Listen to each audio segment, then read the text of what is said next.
Hello everybody, welcome to number 27, I'm Jack. I thought it was time to give you a little bit update on how my 306 is running. Now this is one of my favourite ever cars, still really absolutely loving it.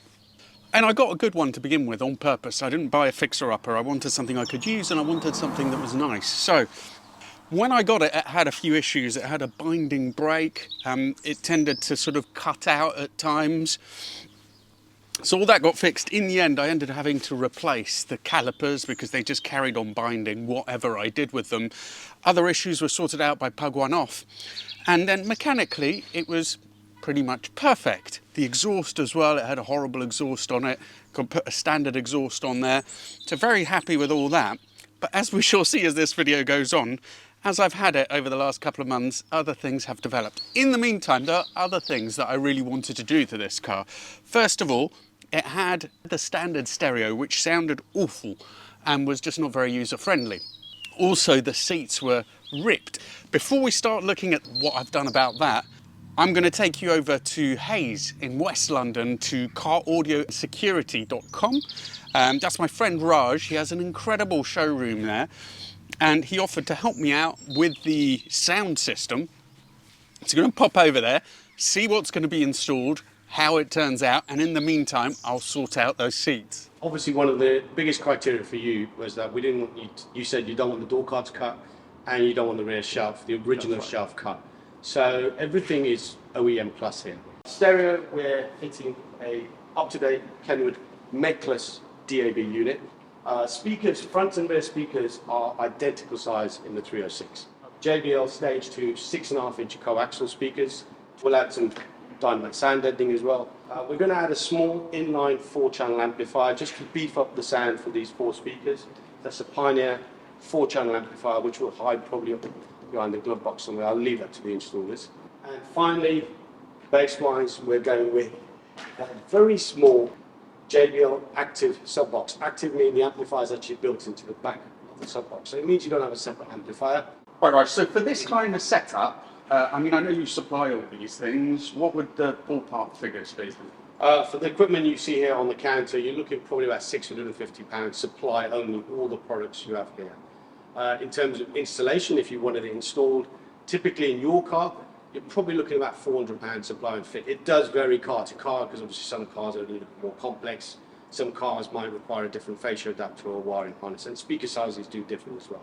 Jay, so just quickly, what are the various steps going to be? So obviously you're taking those front speakers off, and I presume head unit, then back speakers, and then just start sort of reinstalling everything. Are you going to have to run any wiring, or are you using the existing wires?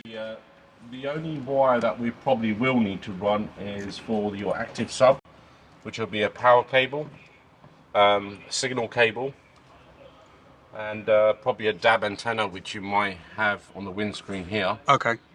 But that is about it. That's about it. Okay, great. Everything else should look OE in the car. Brilliant.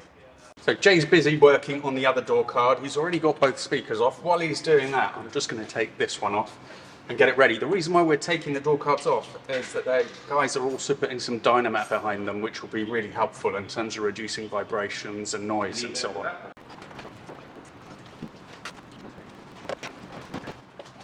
The new speakers went in. That was pretty painless. As you can see, the older speakers were well past their best and quite cracked and worn.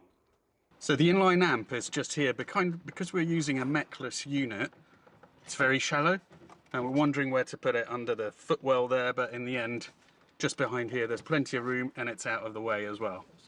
So this is the mini powered sub. I'm quite excited about this because I think more than anything else, this is what's really going to lift this just above like a standard system and make it sound a little bit funkier. So at the back here, I could have gone for bigger speakers, but we didn't really want to go and start, well, I didn't want it to look, you know, to start cutting out the rear shelf or anything like that. So in the end, gone some original sizes, but they had longer magnets. So the guys just sort of cut out that there, but it still looks pretty OEM. Pretty happy with that, really. Retain the standard wiring as well.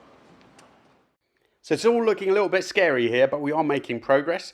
Next was the wiring for the sub, and magically, here it is in place.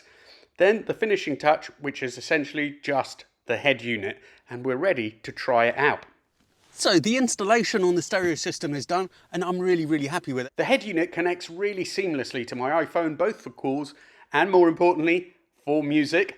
And we changed the lighting to make it look more OEM. Basically the interior lighting on the Peugeot was orange and the guys helped me set it up to get the kind of sound that I wanted. Unfortunately, because of YouTube music copyright stuff, I can't really do any demonstrating, but it sounds on a completely different level to the standard stereo, not just because the standard stereo was past its best, but with that bass box, it really does make a bit of difference, and the extra amplifier behind there. So overall, I think it's a really good value system for the money.